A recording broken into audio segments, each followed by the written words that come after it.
जब हम छोटे थे तो अलग अलग फेस्टिवल्स के अलग अलग रिचुअल्स देखते थे जिनका महत्व उस समय समझ में तो नहीं आता था, क्योंकि उनके पीछे का लॉजिक ही हमें पता नहीं था। अगर आपके साथ भी ऐसा होता है तो मुझे कमेंट सेक्शन में ज़रूर बताइए कि कौन से फेस्टिवल का कौन सा रिचुअल आपको समझ में नहीं आता है। मैं अपनी तरफ से पूरी कोशिश करूँगी उसके लॉजिक को आप तक पहुँचाने में। खैर, आयुर्वेद की पढ़ाई के बाद अब मेरी आदत हो गई है हर एक चीज़ आयुर्वेद और स्वास्थ्य से जोड़ने की। ऐसा ही एक टॉपिक है आज का। आज हम बात करेंगे कि शरद पूर्णिमा में रात को हम खीर रख कर सुबह क्यों खाते हैं। तो चलिए शुरू करते हैं आज का वीडियो।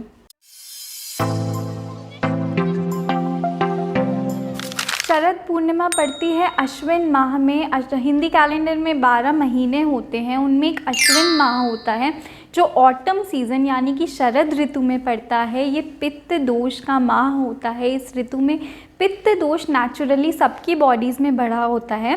कभी भी पित्त दोष का नाम आता है तो हमेशा इमेजिन करिए कोई चीज़ जो बहुत ज़्यादा उष्ण यानी कि गर्म और बहुत ज़्यादा शार्प यानी कि तीक्ष्ण है। तो इन दोनों क्वालिटीज़ को बैलेंस करने के लिए जो भी चीज़ होगी वो ठंडी यानी कि शीत वीर्य की होगी। तो खीर बनाने में हम जो भी इंग्रेडिएंट्स यूज़ करते हैं, मोस्टली दूध, चीनी और चावल, ये तीनों चीज़ें ठंडी होती हैं, इसलिए ये शरीर में बढ़े हुए पित्त दोष को कम करती हैं। साथ में ये चीज़ें हमें बताती हैं कि कौन सी वस्तुओं का हमें प्रयोग करना है, किस तरह की ठंडी वस्तुओं का हमें प्रयोग करना है ताकि हम पित्त दोष के प्रकोप से बचे रहें। फिर इस समय आकाश में अगस्त्य तारा उदय होता है, मतलब बहुत साफ दिखाई देता है। फिर शरद पूर्णिमा की रात को चंद्रमा तो अपनी फुल ग्लोरी में होता ही है। ये दोनों चीज़ें मिलकर अपने प्रभाव से खीर को और ज़्यादा ठंडा बना देते हैं। खीर एकदम अमृत स्वरूप बन जाती है। उत्तम स्वभाव की पित्त शामक, पित्त की जितनी भी डिजीज़ेज़ होती हैं, चाहे वो स्किन की हो, डाइजेस्टिव सिस्टम की हो या आँखों की हो, सब चीज़ों में ये खीर बहुत ज़्यादा फ़ायदा करती है। शरद पूर्णिमा की रात को रखी हुई खीर को अगर आप ऐसे भी खाएंगे तो भी ये बहुत ज़्यादा फ़ायदा करेगी। ये इतने उत्तम गुणों वाली होती है।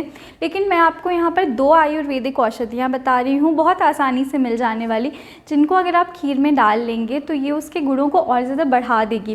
पहली औषधि है मुलेठी, जिसे हम आयुर्वेद में यष्टि मधु कहते हैं।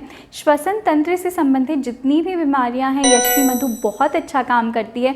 यष्टि मधु एक मेध्य रसायन है, मतलब इसका जो इफ़ेक्ट होता है हमारे ब्रेन पे होता है।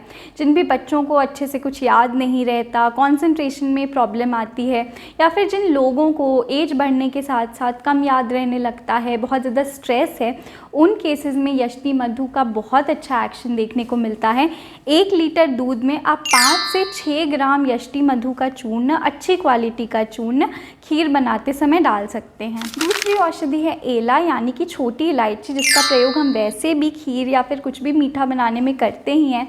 ये भी श्वसन तंत्र पे अच्छा काम करती है। जितनी भी यूरिनरी सिस्टम से रिलेटेड डिजीज़ेज़ होती हैं उसमें ये बहुत अच्छा काम करती है। और भी पित्त की जो प्रॉब्लम्स होती हैं, जैसे अच्छे से भूख ना लगना, उनमें भी बहुत अच्छा एक्शन देखने को मिलता है, क्योंकि ये उत्तम रूप से एक दीपन औषधि है। फिर कुछ और महत्वपूर्ण बातें कि ट्रेडिशनली जो खीर रखी जाती थी वो एक चांदी के बर्तन में रखी जाती थी, क्योंकि चांदी का भी गुण शीत होता है, ठंडा होता है, जिससे वो खीर के गुणों को और ज़्यादा बढ़ाता है।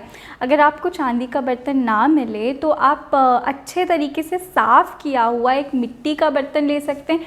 कुछ भी ना मिले तो एक कांच का बोल भी इस्तेमाल किया जा सकता है। एक और चीज़ की खीर बनाते समय बहुत ज़्यादा ड्राई फ्रूट्स जैसे काजू, पिस्ता, बादाम, इनका इस्तेमाल मत करिए, क्योंकि ये सारी चीज़ें गर्म होती हैं, पित्त दोष को कम करने की जगह और ज़्यादा बढ़ा देंगी। ज़्यादा से ज़्यादा आप किशमिश का और मखाने का इस्तेमाल कर सकते हैं।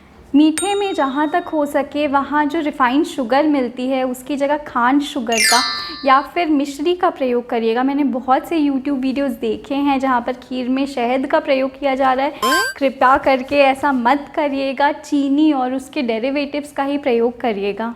अब बात आती है कि किसको खीर नहीं खाना है। देखिए, Ayurveda one size fits all वाले प्रिंसिपल पे काम नहीं करता है कि इस समय ये चीज़ खाने को बताई गई है तो सबको ही खानी चाहिए। बहुत से लोग होते हैं, बहुत से कंडीशंस होते हैं जिसमें इस समय भी खीर नहीं खानी है। जैसे कि अगर आपको कफ दोष से संबंधित कोई भी बीमारी है, मोटापा है, बहुत ज़्यादा नाक बहती है, या फिर प्रमेह यानी डायबिटीज़ की शिकायत है, तो खीर का प्रयोग बहुत ज़्यादा मात्रा में नहीं करना है। अगर मंदाग्नि है, भूख नहीं लगती है, खाना अच्छे से नहीं पचता है, पेट साफ़ नहीं होता है, या फिर बहुत ज़्यादा डकारें आती हैं, गैस बनती है, तो भी खीर का बहुत ज़्यादा मात्रा में नहीं, आप प्रसाद के रूप में खीर का प्रयोग कर सकते हैं। फिर ऐसे कई लोग होंगे जो हॉस्टल्स में रहते होंगे या घर से दूर रहते होंगे, जिनके लिए खीर बनाना पॉसिबल नहीं होगा शरद पूर्णिमा के दिन। तो ऐसे लोग कैसे लाभ उठा सकते हैं इसका?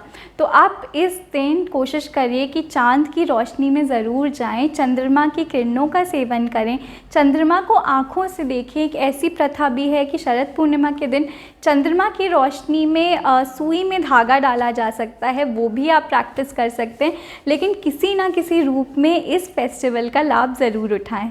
उम्मीद करती हूँ आपको ये वीडियो पसंद आया होगा। इस तरह के और यूज़फुल वीडियोस देखने के लिए मेरे वीडियो को लाइक करें, शेयर करें और चैनल को सब्सक्राइब करना मत भूलिएगा। मुझे कमेंट सेक्शन में ज़रूर बताएं ये वीडियो आपको कैसा लगा और आगे आप कौन से टॉपिक्स पे वीडियो देखना चाहेंगे। मिलती हूँ आपसे नेक्स्ट वीडियो के साथ। धन्यवाद।